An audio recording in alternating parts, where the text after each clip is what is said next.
Hello दोस्तों, नमस्कार। मैं हवा सिंह चहल, संपादक आपका संदेश। दोस्तों, काफ़ी दिनों से यह चर्चा सुनने में आती रही है, कई सालों से, कि डॉक्टर और मेडिकल लाइन में रिजर्वेशन नहीं होनी चाहिए। लेकिन सरकार ने अब जितने पहले थे उससे भी ज़्यादा रिजर्वेशन को बढ़ा दिया है। यानी कि अब जो है 27% ओबीसी का आरक्षण और ईडब्ल्यूएस को 10% आरक्षण बढ़ा दिया है और इसको इसी सेशन से लागू कर दिया गया है और ये सेंट्रल कोटे में ये आरक्षण दिया गया है। गरीब स्वर्ण जाति और ओबीसी को राज्यों में सरकारी मेडिकल कॉलेजों में सेंट्रल कोटा ये बढ़ाया गया है और एमबीबीएस कोर्स में ओबीसी के 1713 और पोस्ट ग्रेजुएशन कोर्स में 2500 सीटें बढ़ गई।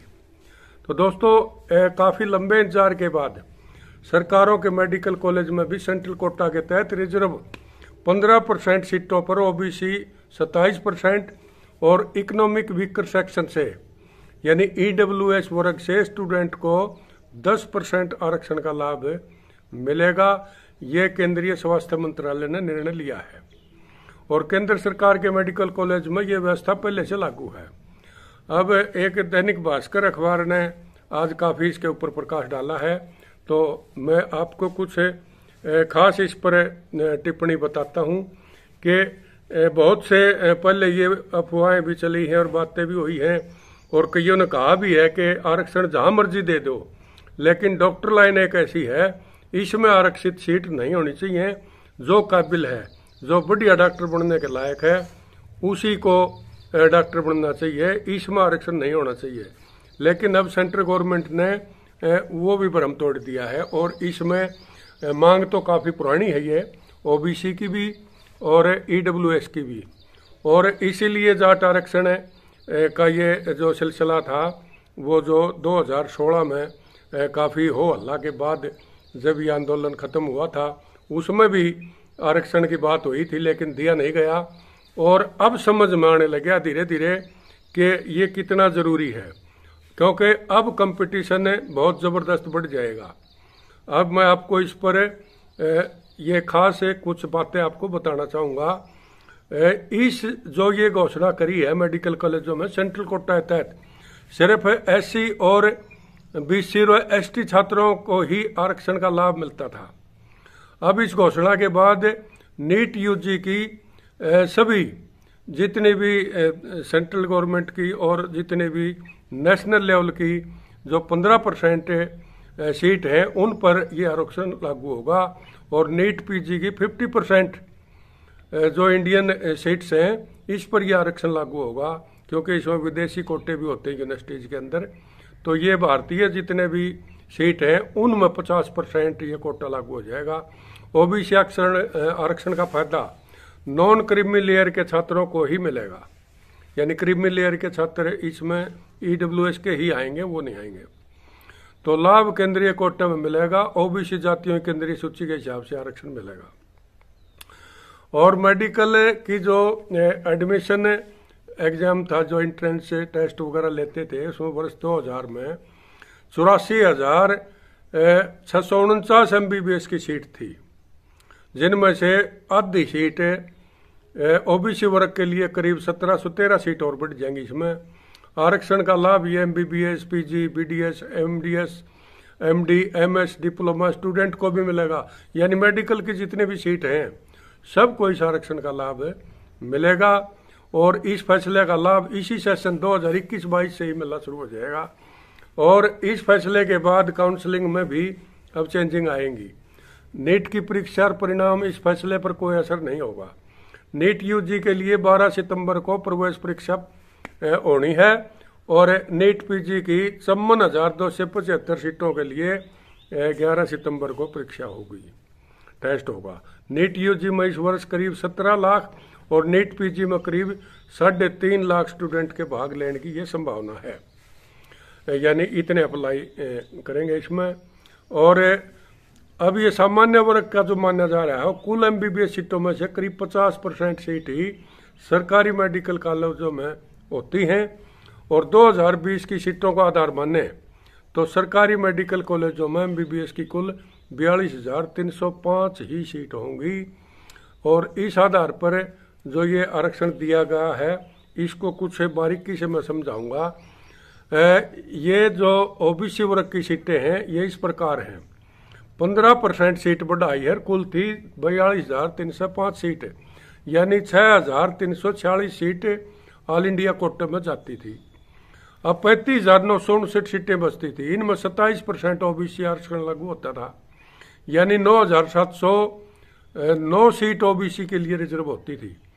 अभी तक OBC के लिए आरक्षित सीटें कुल इतनी ही थी, ऑल इंडिया कोटे में उनकी हिस्सेदारी नहीं थी। अब ऑल इंडिया कोटे की 6,346 सीटों में भी 27% OBC कोटा लागू होगा, यानी इस कोटे की 1,713 सीटें OBC के लिए रिजर्व होंगी। और सरकारी मेडिकल कॉलेज की 42,305 सीटों में OBC के लिए रिजर्व सीटों की संख्या अब 11,422 हो जाएगी। तो इसी प्रकार सामान्य वर्ग की सीटें अब और कम होगी, इसीलिए कंपटीशन बढ़ेगा।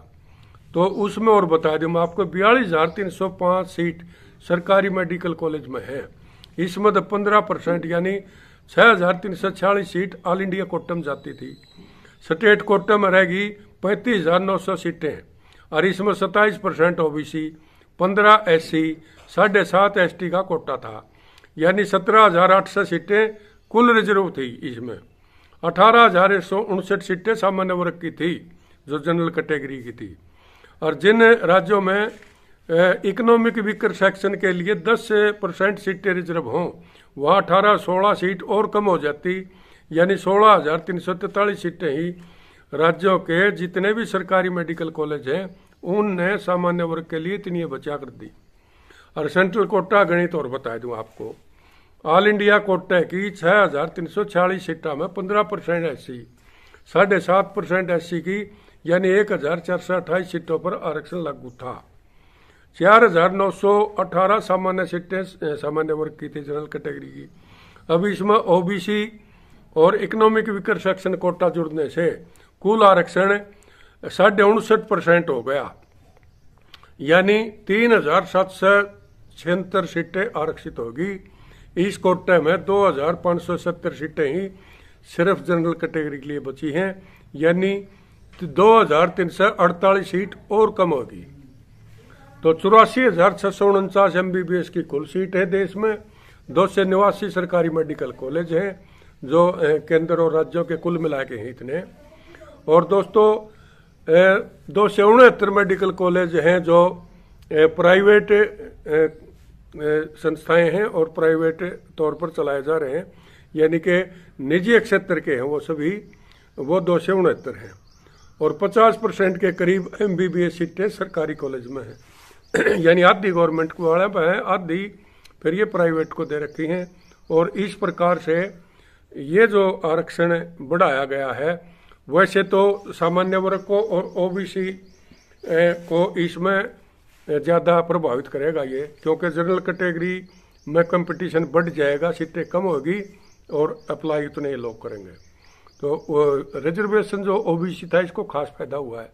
इकोनॉमिक वीकर सेक्शन में जिनके आय कम है और जो बच्चे सक्षम हैं इसमें, वो इसमें दाखिला ले सकेंगे, उनका 10% कोटा है, ये उनको फायदा मिला है। ये अच्छी बात है, क्योंकि बहुत से इसमें रह जा करते बच्चे EWS के तहत जो जनरल कैटेगरी के बच्चे हैं ज़्यादातर वो आते हैं, तो उनके लिए सुनहरा अवसर है। OBC का कोटा बढ़ा दिया, आबादी के हिसाब से भी OBC ज़्यादा बढ़ता है, तो उस हिसाब से उनको फायदा हुआ है। लेकिन ये एक पोस्ट ऐसी है कि डॉक्टर लाइन है, इसमें आखिर लोगों की जिंदगी का सवाल है, तो इसमें देखना है अब कहाँ तक रिजर्वेशन ये कामयाब है।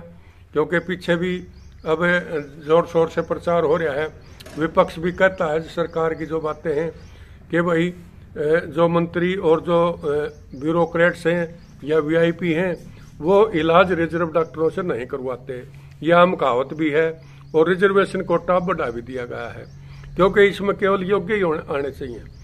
साइंस में और मेडिकल में इनमें कम से कम रिजर्वेशन के बजाय सीधा कंपटीशन होना चाहिए, जो टॉपर है उनको लो। इसमें रिजर्वेशन कैटेगरी नहीं होंगी तो भी और बहुत से महकमे ऐसे हैं जिनमें रिजर्वेशन के हिसाब से और जातिगत हिसाब से उनकी सीटें पूरी करी जा सके हैं।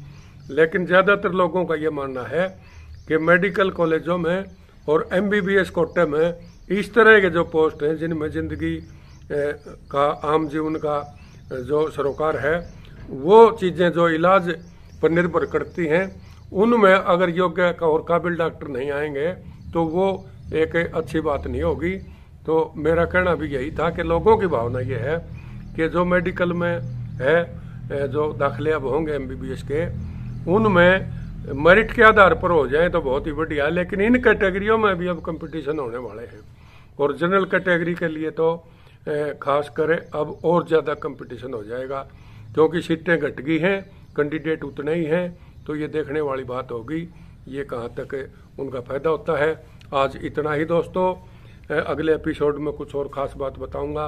अगर आपने आपका संदेश चैनल को सब्सक्राइब नहीं किया है तो इसे सब्सक्राइब कर लें, और दोस्तों अच्छा लगता है आपको तो इसको लाइक कर लें और इसको शेयर ज़रूर कर दिया करें दोस्तों, क्योंकि ये आपका अपना चैनल है। आपका हर संदेश को आम जनता तक और शासन प्रशासन तक पहुंचाने में आपकी मदद करता है।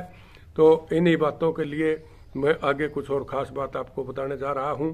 अगले एपिसोड का इंतजार कीजिए। तब तक नमस्कार, जय हिंद दोस्त।